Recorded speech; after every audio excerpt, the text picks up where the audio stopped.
परम ज्योति समम समस्तैरनन्तपर्यायै दर्पणतल सकला प्रतिफलति पदार्थमालिका यत्र गुरुवः पान्तनो नित्यं ज्ञानदर्शननायका चारित्रार्णव गंभीरा मोक्षमार्गोपदेशका। अहिंसा परमो धर्म की। परम पूज्य आचार्य भगवंत गुरुदेव श्री विद्यासागर जी महाराज की। वर्तमान आचार्य परमेष्ठी गुरुदेव श्री समय सागर जी महाराज की। समस्त मुनि संघ की।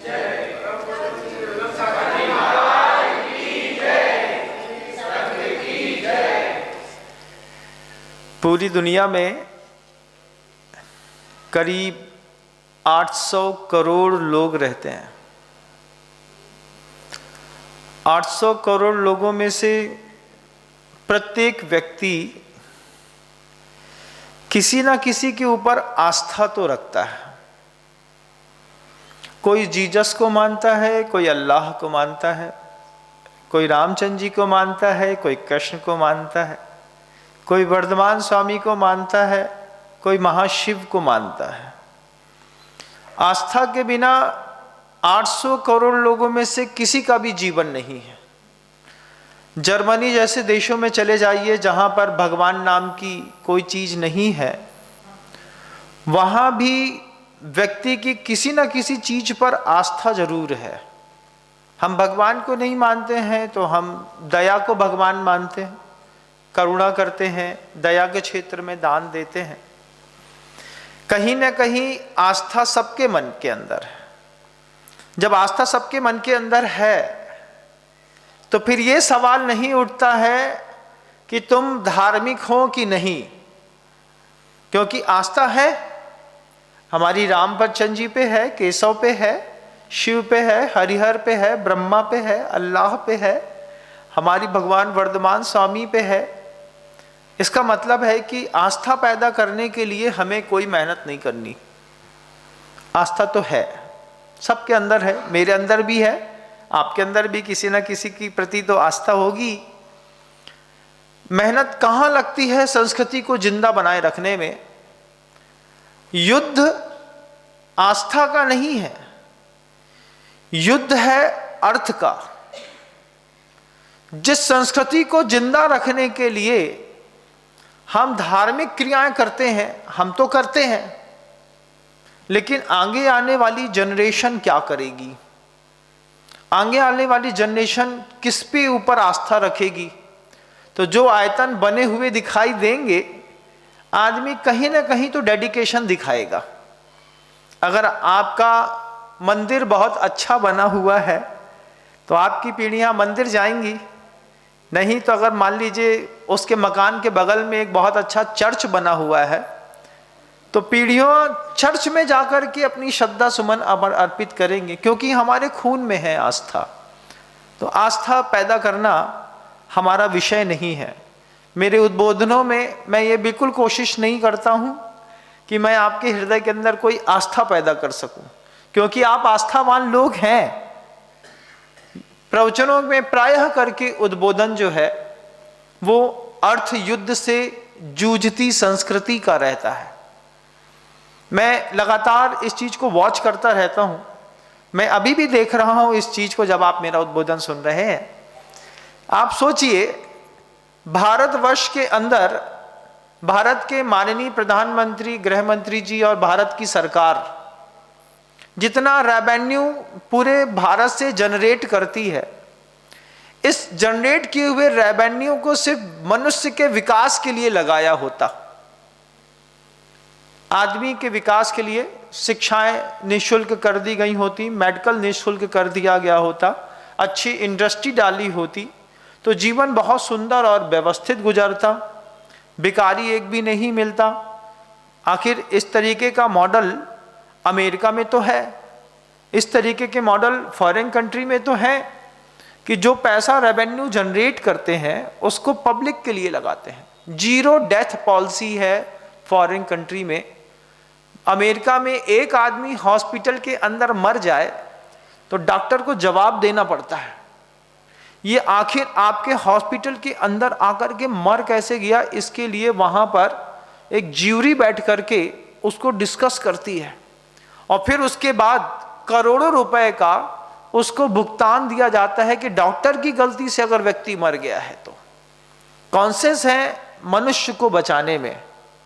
लेकिन भारत की सरकार में जहां तक मुझे अभी तक देखता चला आया हूं और आगे भी ये होता रहेगा कि जातिगत नीतियां चलती हैं। भारत की सरकार इंडस्ट्री डाल सकती है, लेकिन मैं देखता हूं लगातार किसी एक क्षेत्र को, धार्मिक आयतनों को वो लगातार फंडिंग करते रहते हैं। कोई एक एरिया डेवलप कर दिया है, कोई एक क्षेत्र बना रहे हैं, कहीं कुछ कर रहे हैं। मैं विरोध नहीं करता हूं किसी चीज का। मैं एक बार पूरी दुनिया के लोगों से, भारत के लोगों से पूछना चाहता हूं, अगर भारत की सरकार ने तुम्हारे धार्मिक आयतनों में रुपया खर्चा नहीं किया होता तो आज तुम्हारे धार्मिक आयतनों की स्थिति क्या होती, एक बार बताओ। कोई भी मंदिर हो, कहीं पर भी हो। अभी मैं सागर गया था, सागर के पास एक संत रविदास जी का मंदिर बन रहा है। भारत की सरकार ने उसके लिए 100 करोड़ रुपए फंड रिलीज किया। मंदिर के लिए सरकार फंड रिलीज कर रही है। अगर सरकार ने 100 करोड़ रुपए का फंड रिलीज नहीं किया होता तो उस संत को मानने वाली कौमें क्या करती। आप महाशिव को मानते हैं, आप रामचंद्र जी को मानते हैं, आप केशव कृष्ण जी को मानते हैं, आप भगवान विष्णु को मानते हैं, बुद्ध को मानते हैं, महावीर को मानते हैं, ऋषभ देव को मानते हैं। अगर सरकारें आपके आयतनों में पैसा खर्चा करना बंद कर दे किसी भी कौम के किसी भी मंदिर में, तो क्या आज राम मंदिर बन पाता? हम बना लेते राम मंदिर। जबकि गुरुवर ने कभी भी अपने जीवन काल में सरकार से धार्मिक आयतनों और मंदिरों के लिए कभी पैसा नहीं लिया। आचार्य श्री जी हमेशा कहते थे, सरकार का पैसा मंदिर में लगाना निर्माल्य होता है। उसको गुरुदेव कुधन कहते थे। ये धन जनता की समृद्धि के लिए लगना चाहिए था, इसका प्रयोग मंदिर में नहीं करना। मंदिर में जनता खुद दान देगी और जनता दान देगी और उस दान से मंदिर बना लीजिए। लेकिन जब मैं देखता हूं कि सरकार 20,000 करोड़ रुपए की एक टनल खोद रही है, 40,000 करोड़ रुपए की, सिर्फ इसलिए कि 2, 4, 5 धार्मिक स्थानों को जोड़ दिया जाए, जनता को सुविधा मिलेगी।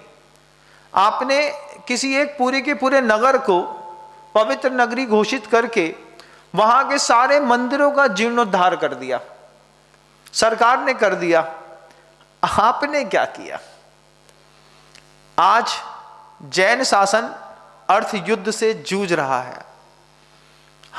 हमारे पास आस्था की कमी नहीं है, लेकिन जब हम देखते हैं कि सरकारें किसी और मंदिरों में 20-20 हजार करोड़ रुपए लगा रही हैं, 1,000 करोड़ रुपए लगा रही हैं और लगातार मंदिरों के निर्माण और व्यवस्थाओं में सर्वोत्कृष्ट शैली का प्रदर्शन कर रही हैं, वो पैसा किसका है?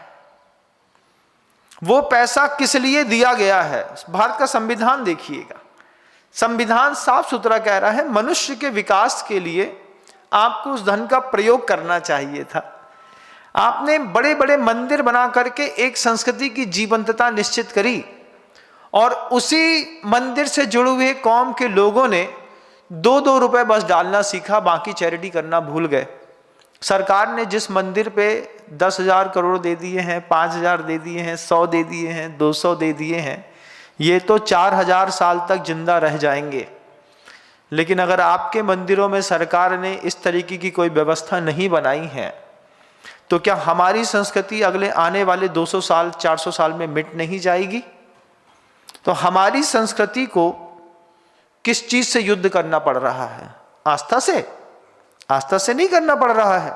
हम मंदिर जाते हैं, रोज जाते होंगे, आप मंदिर समाई करते होंगे, प्रतिक्रमण करते होंगे, स्वाध्याय करते होंगे, लेकिन जब दान की बात आती है, जब चैरिटी की बात आती है, आयतनों के निर्माण की बात आती है, जैन समाज वो कौम है जो अपनी आय का बहुभाग आयतनों के निर्माण में दान करती है।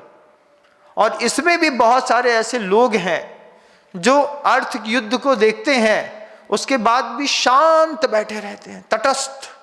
मेरा तो कोई काम ही नहीं है, मेरा कोई दायित्व ही नहीं है। किसका दायित्व है?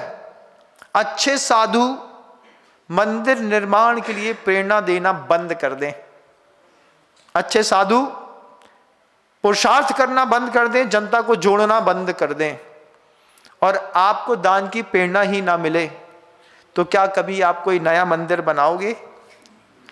कोई नई प्रतिमा रखोगे? संस्कृति के उद्धार के लिए आप अपने मन से क्या करोगे?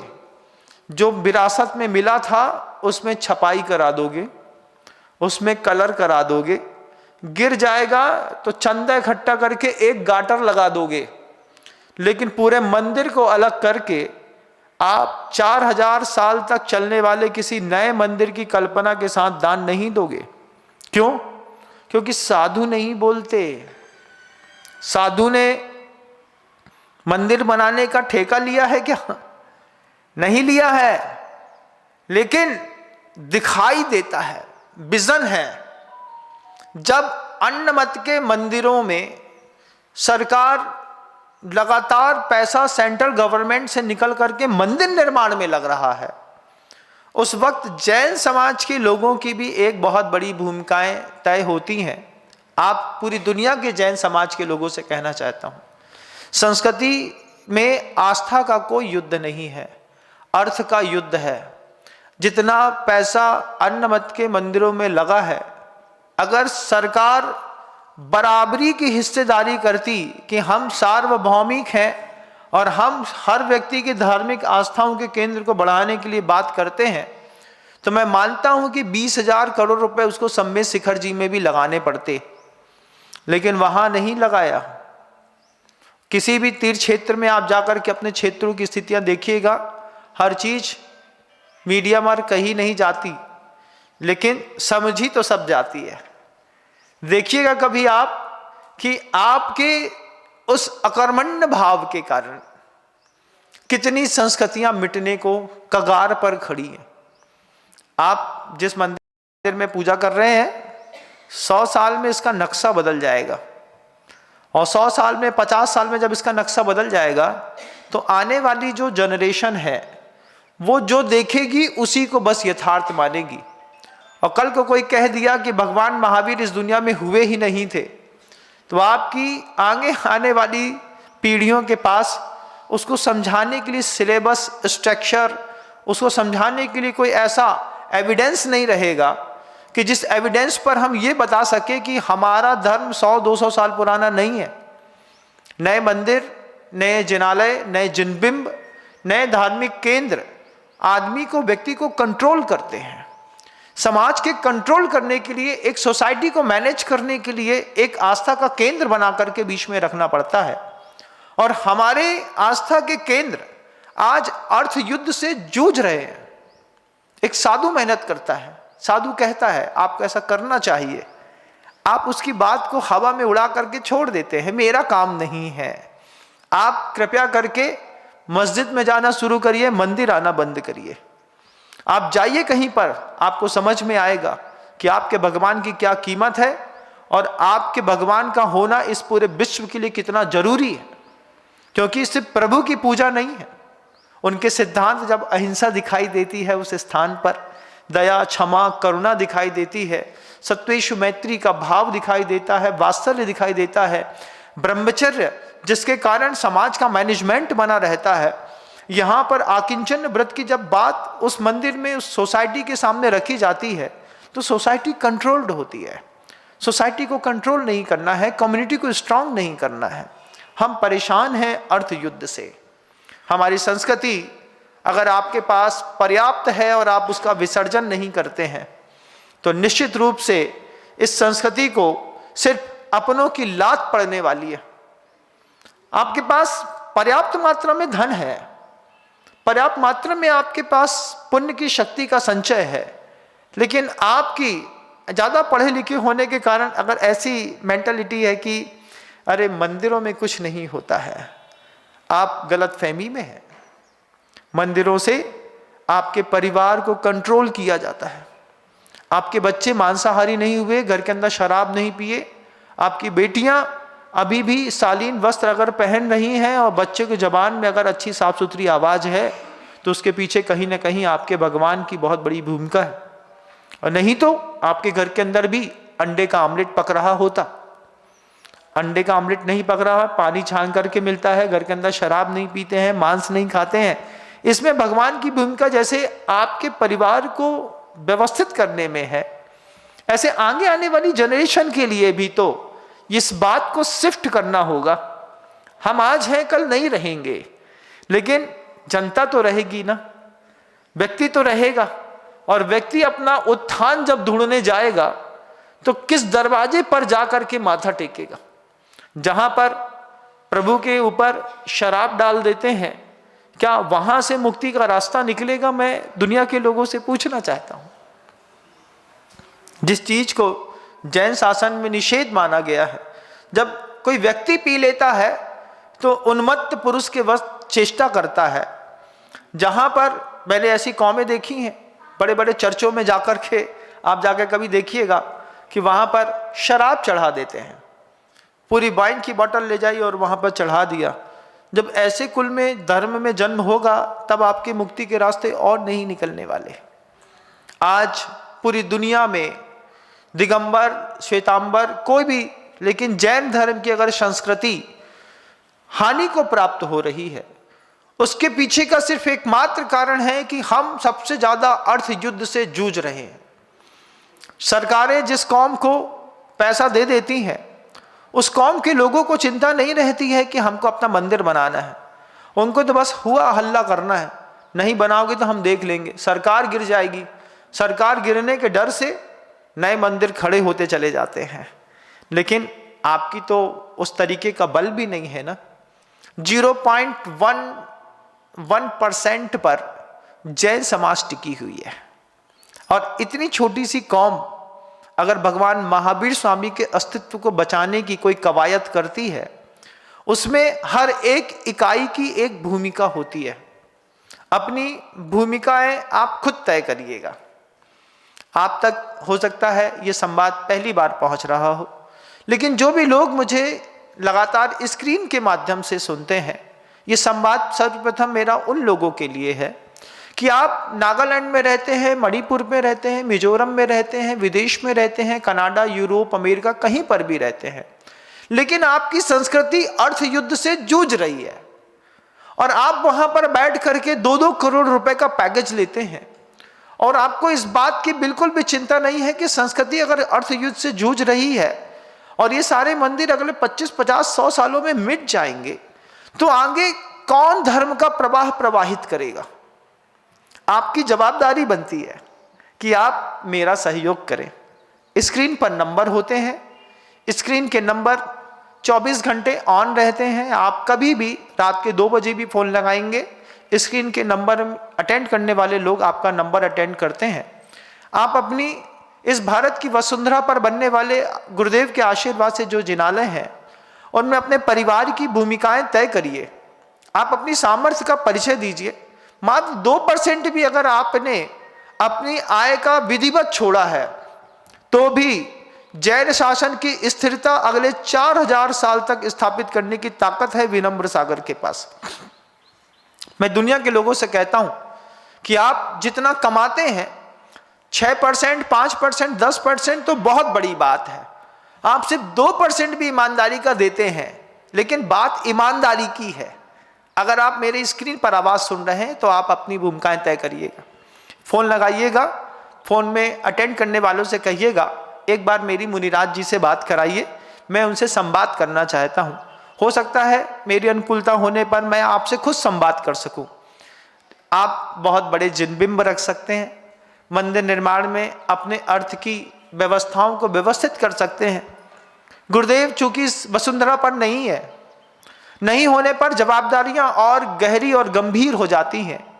आचार्य गुरुवर ने जितना पुरुषार्थ करके, जितना उनका विजन था और अपने पूरे शातिशय पुण्य को लगा करके जितने महानतम तीर्थों की स्थापना की है, उस महानतम तीर्थों की स्थापना के कार्य अभी पूरे नहीं हुए। सारे के सारे तीर्थ क्षेत्र अर्थ युद्ध से जूझ रहे हैं। उस अर्थ युद्ध में अगर हमारी कौम 40 करोड़ की होती तो सरकार को हिला देते, सरकार खुद 20,000 करोड़ रुपए दे देती और हम अपने पूरे मंदिर जिनालय बना लेते। लेकिन मुट्ठी भर के लोग हैं, मुट्ठी भर के लोग हैं, हम कितना दे पाते हैं? हम आवाज भी उठाते हैं तो आवाज को दबाने की ताकत बड़े बड़े राजनेताओं में ऐसी गजब की है, क्योंकि दब्बू कौम माने जाती है जैन समाज। हथियार उठाती नहीं, चीटी मारती नहीं, किसी की हिंसा करती नहीं, हिंसा से डरती भी है तो क्षत्रिय, लेकिन आज इतने दबे हुए हो गए हैं कि हमारे मन के अंदर इस तरीके का भाव भी नहीं उठता है कि हम कुछ कह सके। और लॉलीपॉप खिलाने के लिए सरकार कभी 150 करोड़ रुपए रिलीज कर भी देती है। चूंकि हमारी कभी आदत नहीं रही है सरकार से लेने की, तो हमने लिया भी नहीं है, क्योंकि उसको हमने निर्माल्य समझा है। मातृभूमि और देश की रक्षा के लिए आचार्य भगवत ने हमेशा कहा, मंदिरों में पैसा लगाने से अच्छा तो सरकार को सैनिकों के ऊपर पैसा लगाना चाहिए था। अगर सैनिकों के कल्याण के लिए पैसा लगा दिया होता, भारत की वसुंधरा की रक्षा करने के लिए लगा दिया होता, तो 4000 किलोमीटर का वर्ग एरिया जो लाइन ऑफ कंट्रोल पीओके में बन गया है वो हमारी होती। मंदिरों में जितना भी पैसा गवर्नमेंट में अभी लगाया है और लगा रही है और आगे लगाती रहेगी, ध्यान रखिएगा। ऐसा नहीं है, क्योंकि राजनीति तो राजनीति होती है, सरकारें किसी की भी बने। हर सरकार जानती है कि देश में अगर राज करना है, इस भारत की वसुंधरा से करोड़ों खरबों रुपए के ट्रांजैक्शन इधर से उधर करने हैं, क्या ताकत होती है राजनेताओं की, ये मैं मीडिया से क्या कहूँ। आप तो खुद सब समझते होंगे, आपको भी जब जरूरत पड़ती होगी आप भी समझते होंगे। लेकिन आप इस बात को जरूर गौर करिएगा, विदेश में प्रवास करने वाले वे सारे नवयुवक बच्चे 25, 26, 28 साल की उम्र है, 30 साल की उम्र है, गूगल में जॉब लग गया, किसी बड़ी कंपनी में जॉब लग गया, 2-2 करोड़ रुपए कनाडा में, यूरोप में, अमेरिका में, लंदन में रह करके कमा रहे हैं। आपकी भी जवाबदारी बनती है इस अर्थ युद्ध में आप भी अपनी एक सहभागिता दर्ज करें। अगर आपके पास अतिरिक्त है तो कृपया अतिरिक्त का सही जगह पर विसर्जन जरूर करिएगा। इधर उधर थोड़ा बहुत 100-50 रुपए दे करके, किसी की एक बच्चे की फीस भर करके, एक गाय का पेट भर करके आप अपनी धार्मिक होने की पूरी घोषणा नहीं कर सकते हैं। जब तक मेरे विजन को संतुष्टि नहीं मिलती है तब तक आप धार्मिक हो नहीं सकते। आपको सबसे पहले इस विजन को संतुष्ट करना पड़ेगा। मेरा खुद का व्यक्तिगत विजन तो नहीं, लेकिन जरूर गुरुदेव ने जो दृष्टि मुझे दी, उस दृष्टि पर मैं लगातार काम करता रहा और कर रहा हूं, करता रहूंगा। मृत्यु के अंतिम दिन तक मैं काम करता रहूंगा। इस बात की मैंने खुद सौगंध उठाई है, क्योंकि आज हमारी संस्कृति सिर्फ अर्थ युद्ध से लड़ रही है। कितनी मेहनत करनी पड़ती है जनता को, वो भी जैन समाज के व्यक्ति को ही इस बात के लिए समझाने के लिए कि आपके धन की कीमत आपके परिवार से ज्यादा आपकी संस्कृति को जरूरत है। थोड़ा दीजिए, थोड़ा दीजिए, थोड़ा दीजिए। इसमें भी जब कभी कोई छल करके निकल जाता है, ध्यान रखना, छल करना ऐसी चीज है, आज आपने संस्कृति के साथ छल किया है थोड़ा सा, ये छल ही तो है ना। अकुत संपदा होने के बाद आप इनकम टैक्स की रेट पड़ती है तो 2 करोड़ रुपए, 5 करोड़ रुपए देने की हिम्मत रखते हैं, लेकिन 10 सालों में मैं कहूं कि सिर्फ 5 लाख रुपए प्रतिवर्ष मुझे दीजिए, मंदिर में लगा करके मंदिर और संस्कृति को स्थापित करूंगा, तो उस वक्त आप अपना जी लुकाते हैं, क्योंकि मेरे पास पावर नहीं है, मेरे पास, मैं इनकम टैक्स का ऑफिसर नहीं हूं, इसलिए आपने हल्के में ले ली बात को। लेकिन ध्यान रखिएगा, आपके मकान के बगल से जो पास का आस्था का केंद्र होगा वही आपके आने वाले बच्चों का भविष्य होगा। वहीं पर बच्चे जाएंगे, हो सकता है किसी चर्च में जाकर के खड़े हो जाएं, क्योंकि 100 देश हैं ईसाइयों के, 100 देशों से पैसा आता है भारत के अंदर। हमारे यहाँ तो जीसस पैदा ही नहीं हुए, हमारे यहाँ जीसस का एक भी मैसेंजर इस धरती पर, भारत की वसुंधरा पर पैदा नहीं हुआ। और दुनिया का सबसे बड़ा, वर्ल्ड का सबसे बड़ा चर्च छत्तीसगढ़ के नक्सलाइट एरिया पर ईसाइयों ने बनाया है। आखिर वो तैयारी कर रहे हैं किनारे किनारे से, आउटर से आदिवासियों और गरीबों को अपने कब्जे में लेते हुए धर्मांतरण करने का वो उन्होंने जो एक बीड़ा उठाया है, वो भी अपनी कौम की वृद्धि के लिए लगे हुए हैं। जिसकी कौम होगी उसका राजा होगा, जिसका राजा होगा उसके पास पूरा रेवेन्यू होगा, जिसका रेवेन्यू होगा उसका धर्म होगा।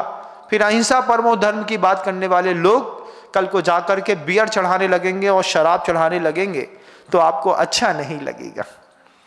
आज वक्त का एक ऐसा सुंदरतम समय अपना इतना सुंदर और व्यवस्थित चल रहा है, जब आपके परिवार में किसी बात की प्रतिकूलता नहीं है, आपका स्वास्थ्य अच्छा है, संपत्ति चारों तरफ से आपके पास आ रही है और अतिरिक्त धन का आप प्रतिदिन संचय कर रहे हैं। उस वक्त पूरी दुनिया के जैन समाज से मैं जरूर कहूँगा ये बात कि आप अतिरिक्त का विसर्जन करिए। अभी बहुत सारे मंदिरों के निर्माण कार्य बाकी हैं, बहुत सारे नए मंदिरों के निर्माण कार्य अभी करने हैं। मैं यहाँ तक रुक नहीं रहा हूँ कि मुझे सिर्फ गुरु जी का प्रोजेक्ट या प्रकल्प पूरा करना है। आचार्य श्री जी ने जिन जगहों पर जाकर के जिनालय निर्माण की प्रेरणा दी है, विद्यालय निर्माण की प्रेरणा दी है, गौशाला निर्माण की प्रेरणा दी है, हॉस्पिटल निर्माण की प्रेरणा दी है, ये गुरुवर के विजन तो पूरे होंगे, लेकिन अगले 50 सालों में आचार्य भगवंत ने जितना पिछले 50 सालों में काम किया है, इसके 5 गुना काम नए और स्थापित करने हैं।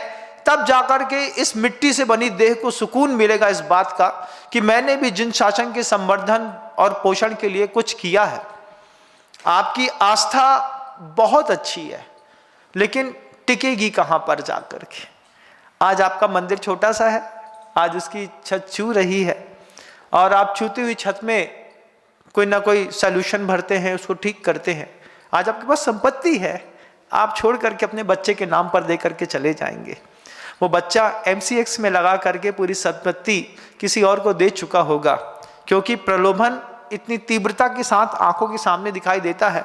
इंस्टेंट मनी का जमाना है, मेहनत करनी नहीं है, कमाना बहुत सारा है, तो सबसे अच्छा उपाय है जुआ खेलो। यही बच्चे हैं, पाठशाला जाते नहीं हैं, तो जुआ खेलना अच्छा है कि खराब पता नहीं है।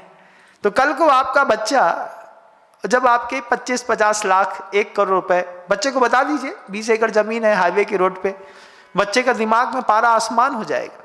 वो हिसाब लगाता है बच्चा, 4 करोड़ रुपए एकड़ की जमीन है, 20 एकड़ जमीन है, 80 करोड़ की तो जमीन हो गई। अब 80 करोड़ की जमीन हो गई, बाप मर करके अपने साथ थोड़ी ले जाएंगे, छोड़ेंगे तो हमारे लिए, तो हम राजा हो गए। अब 80 करोड़ रुपए का वो जुआ खेलेगा, मान लीजिए कल को हार गया, कल को सब कुछ हाथ से चला गया, आप भी गए, जैन शासन भी गया। तो जैन शासन की जीवंतता बनाए रखने के लिए, अगर जहां तक मेरा ये उद्बोधन पहुंच रहा है, मैं आपको नहीं पहचानता, लेकिन जो मुझे सुनते हैं निरंतर, मैं उसको अपने परिवार का, गुरुदेव का हिस्सा समझता हूँ। मैं हमेशा एक ही बात कहता हूँ कि मेरी ताकत मुझे सुनने वालों से बढ़ी है। जब तक सुनने वालों ने मुझे सुना नहीं, सुन करके अपना डेडिकेशन मुझ तक दिखाया नहीं, तब तक मैं कुछ करने के लायक कभी बना नहीं। आप सब भी जहां तक मेरी आवाज पहुंच रही है, वे लोग इस बात का चिंतन करिएगा। आज आपकी पूरी की पूरी कौम अर्थ युद्ध से लड़ रही है और अर्थ युद्ध के योद्धा भी गिने चुने हैं। उस युद्ध को लगातार जारी रखने के लिए, लोगों को प्रेरणा देने के लिए गिने चुने साधु परमेष्ठी हैं, जिनके दिमाग के ये विजन है कि अगर अभी नहीं किया तो नहीं कर पाएंगे। कभी कल्पना करके देखिएगा, पूरी दुनिया में लोग, पूरी दुनिया के लोगों से कहता हूं कि 4-5 जो बड़े बड़े साधु हैं, जिनके सामने ग्लैमर दिखाई देता है, पैसा दिखाई देता है, डेडिकेशन और दान दिखाई देता है, ये 3-4-5 साधुओं ने पैसे की बात करना बंद कर दी, नए मंदिर निर्माण की बात करना बंद कर दी। क्या बचेगा आपके पास? आप तो चले जाएंगे 10-20 सालों में, लेकिन अगली आने वाली जनरेशन के पास क्या बचेगा? आज गुरुदेव ने आशीर्वाद देकर के जब कुंडलपुर के बड़े बाबा जी के मंदिर का जीर्णोद्धार किया, जैन शासन का माथा ऊंचा हो गया। जब कोई पूरे के पूरे मंदिर को देखता है, शिखर देखता है, और जब लोग बोलते हैं कि उसमें 24 किलो सोना लगाया था आचार्य विद्यासागर जी महाराज जी के आशीर्वाद से, माथा ऐसा ऊंचा होता है कि 24 करोड़ का तो सोना ही लगा दिया। क्या था? जैन शासन को स्थापित करने के लिए एक पुरुषार्थ था। गुरुदेव अपने जीवन काल में कुंडलपुर के बड़े बाबा में कर गए, अमरकंटक का पूरा मंदिर बनवा करके कर गए, बीना बाराजी क्षेत्र को कंप्लीट कर दिया, रामटेक कंप्लीट कर दिया, चंद्रगिरी डोंगरगढ़ क्षेत्र सिद्ध क्षेत्र 80% बनकर के तैयार है, लेकिन 20% अभी भी वो अर्थ युद्ध से जूझ रहा है। अब उसके जो अर्थ युद्ध है वो आधा अधूरा मंदिर बोलता है, कोई एक दान दाता मिले, 2 4 10 50 मिले जो मुझे थोड़ा और पूरा कर दें, क्योंकि आधा अधूरा मकान अगर सही समय पर नहीं बनाया गया तो वक्त से पहले गिरना भी जानता है। अधूरे मकान के स्ट्रक्चर में अगर सही समय पे छपाई नहीं हुई, पुताई नहीं हुई, रंगाई नहीं हुई, लोग रहते नहीं रहे, आने जाने के लिए नहीं हुए, तो उस वक्त भी मकान जितनी स्पीड पे बनता है उससे ज़्यादा स्पीड पे गिर भी जाता है। आज 80% मंदिर चंद्रगिरी डोंगरगढ़ तीर्थ क्षेत्र का बन करके तैयार है। 20% का अर्थ युद्ध वो भी झेल रहा है। आज अर्थ युद्ध झेल रहा है और भी गौशालाएं अर्थ युद्ध झेल रही हैं। बहुत सारी ऐसी हॉस्पिटल्स हैं, विद्यालय हैं जो अर्थ युद्ध झेल रहे हैं। क्या इस अर्थ युद्ध में आप मेरा कोई भी सहयोग नहीं करेंगे? करना तो पड़ेगा, अपनी भूमिकाएं तय करिएगा। स्क्रीन पर नंबर होते हैं, स्क्रीन के नंबरों से आप संवाद करिएगा, वे निश्चित रूप से आपको मुझ तक जोड़ने की कोशिश करेंगे। फिर हमारा और आपका एक व्यक्तिगत संवाद होगा। आप अपनी सामर्थ्य का परिचय दीजिएगा, मैं आपको केंद्र बताऊंगा कि आप यहाँ पर अपना डोनेशन कर सकते हैं। उनके बैंक अकाउंट डिटेल्स आपके घर के में होंगे, आप सीधा अकाउंट ट्रांसफर करके आप उसका पूरा कार्य देखें। आप खुद देखें कि आप अपने धन से लगा करके आपको जब संतुष्टि मिलेगी, आपको लगेगा कि वास्तव में अर्थ युद्ध से जूझते इन जिनालयों में मेरी संपत्ति का दान देना बहुत जरूरी है। जैन समाज के पास पैसे की कमी नहीं है। 24% जब हम पूरे भारत की जीडीपी में रेवेन्यू देते हैं, इसका मतलब है कि बहुत ताकतवर कौम है। भले मुट्ठी भर है लेकिन ताकतवर है। लेकिन मंदिर के नाम पर जब बात आती है, जब विद्यालय गौशालाओं के नाम पर बात आती है, तो हम बड़ी बड़ी अट्टालिकाएं तो बहुत बड़ी चौड़ी बना लेते हैं। 6 खंड का आपका भी मकान होगा, दुनिया का सबसे बेहतरीन इटालियन मार्बल लगाया होगा, जैगवार के पूरे नल लगा करके आपने अपने आप को तैयार किया होगा, पूरा घर सेंसर से लॉक होता होगा, खुलता होगा, हर जगह की व्यवस्थाएं होंगी, खाना बिल्कुल गर्म मिलता होगा। इतना वैभव बना करके आपने अपने घर के अंदर रखा है। इसका सुख आप कितने वर्ष भोग पाएंगे, इस बात का भी एक बार निर्णय करिएगा। और एक बात का निर्णय भी ये करिएगा कि जब मंदिरों में आपका धन लगेगा तो आपके दिए गए धन से कितने सारे लोग सुख भोग पाएंगे। मैं हमेशा कहता हूं इस बात को कि आपके दिए गए दान से किसी को केवल ज्ञान हो जाए, किसी को वैराग्य हो जाए, किसी की साधना सफल हो जाए, किसी की आत्महत्या करने का भाव मिट जाए, किसी का विशुद्ध स्थान मिल जाए, किसी को परमात्मा मिल जाए, इससे खूबसूरत बात उस धन की क्या होगी। जब मंदिरों में जा करके कोई अपने आत्मभाव को शांत करता है, कोई योगी केवल ज्ञान को प्राप्त करता है, कोई सम्यक दर्शन को प्राप्त करता है, कोई चारित्र को प्राप्त करता है, तब बड़ा कमाल होता है। आचार्य भगवान से एक बार हम सभी लोग चर्चा कर रहे थे। हम सभी लोगों ने गुरुदेव से कहा कि गुरुवर, आपकी कृपा से सम्यक दर्शन, ज्ञान, चारित्र तीनों प्राप्त हुआ। जब गुरुजी से कहा कि गुरुदेव दीक्षा मिल गई, आपकी कृपा से सम्यक दर्शन, सम्यक ज्ञान, सम्यक चारित्र तीनों प्राप्त हो गए हमको, आचार्य श्री जी कहते हैं, देखिए महाराज, सम्यक दर्शन दिखाई नहीं देता, सम्यक ज्ञान भी दिखाई नहीं देता, फिर गुरुजी कहते हैं सम्यक चारित्र भी दिखाई नहीं देता। जब गुरुवर ने कहा कि सम्यक चारित्र भी दिखाई नहीं देता, हम सब ने कहा महाराज जी सम्यक चारित्र तो दिखाई देता है ना। सम्यक चारित्र में समितियों का पालन करते हैं, गुप्तियों का पालन करते हैं, प्रवृत्ति करते हैं, व्यवस्थित तरीके से आहार शोधन करते हैं, निष्ठापन समिति का अच्छे से पालन करते हैं, देख करके कोई चीज उठाते हैं, तो सम्यक चारित्र तो दिखाई देता है। आचार्य जी कहते हैं ये जो आप सब लोग करते हैं ये आपका आचरण है, ये आपका चरित्र नहीं है। जैसे ही गुरुजी ने कहा कि ये जो मैं क्रियाएं करता हूं, मैं पिछी लगाता हूं, मैं कमंडलू से पानी से पैर धोता हूं, मैं छना पानी उपयोग में करता हूं, मैं इलेक्ट्रिक नहीं जलाता हूं, मैं किसी भी स्त्री का गमन नहीं करता हूं, मैंने किसी भी प्रकार से अनछने पानी का प्रयोग नहीं है, पद विहार है, दिगंबरत्व है। गुरुजी कहते हैं ये तुम्हारा आचरण है, ये तुम्हारा चारित्र नहीं है। जब ये बात गहरी सुनी फिर गुरुजी कहते हैं तुम लाइट जलाते नहीं हो, लेकिन क्या तुम्हारे मन के अंदर भावना भी नहीं होती लाइट जलाने की? प्रकाश की भावना होती है ना। तुम्हारा चरित्र कुछ और है। अब चूंकि तुम किसी पद पर बैठे हो तो तुम उसके योग्य आचरण तो करते हो, लेकिन तुम्हारा चरित्र तो तुम खुद जानते हो। मंदिर के अंदर बैठ करके पूजा करने वाला पुजारी वो आचरण के मामले में पवित्र है, लेकिन अगर उसके चरित्र में कोई स्त्री बैठी है और वो सामने लगे आईने से पीछे बैठी हुई स्त्री को देख रहा है, तो वो चरित्र क्या कहलाएगा? हमारे आचरण में और हमारे चरित्र में भी अंतर है। जब गुरुवर ने कहा कि न सम्यक दर्शन दिखाई देता है, न सम्यक ज्ञान, न सम्यक चारित्र, सिर्फ आपकी प्रवृत्तियां दिखाई देती हैं। आपने हाथ जोड़ लिया, साधु परमेष्ठी का पड़गाहन कर लिया, उनको आहार दान दे लिए, हम बहुत बड़े धर्मात्मा हो गए। नहीं, उस वक्त भी मन के अंदर की खोट, मन के अंदर का जो चरित्र है उसको पढ़ने का प्रयास करिए।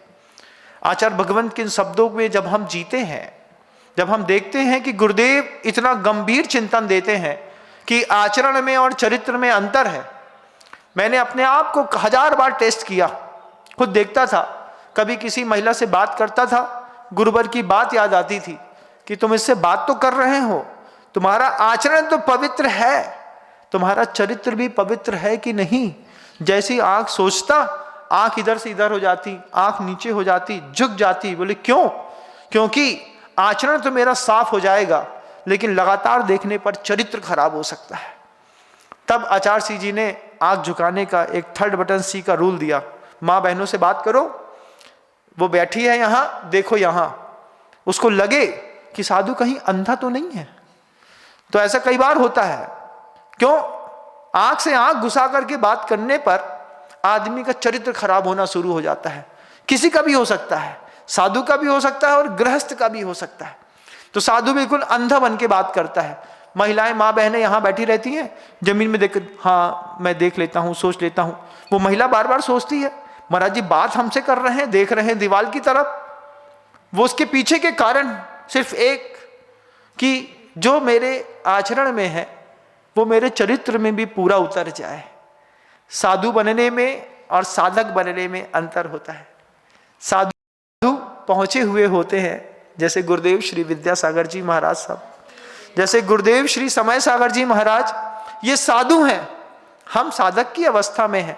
साधना करते वक्त स्खलित हो सकता है, उसको सजगता की और आवश्यकता होती है। मैं पूरी दुनिया के लोगों से मैं जरूर कहूंगा ये बात कि आप भी एक बार अपना चरित्र देखिएगा ना। जैन शासन में आने के बाद आप जो दान देते हैं वो मन से देते हैं कि किसी के कहने पर देते हैं?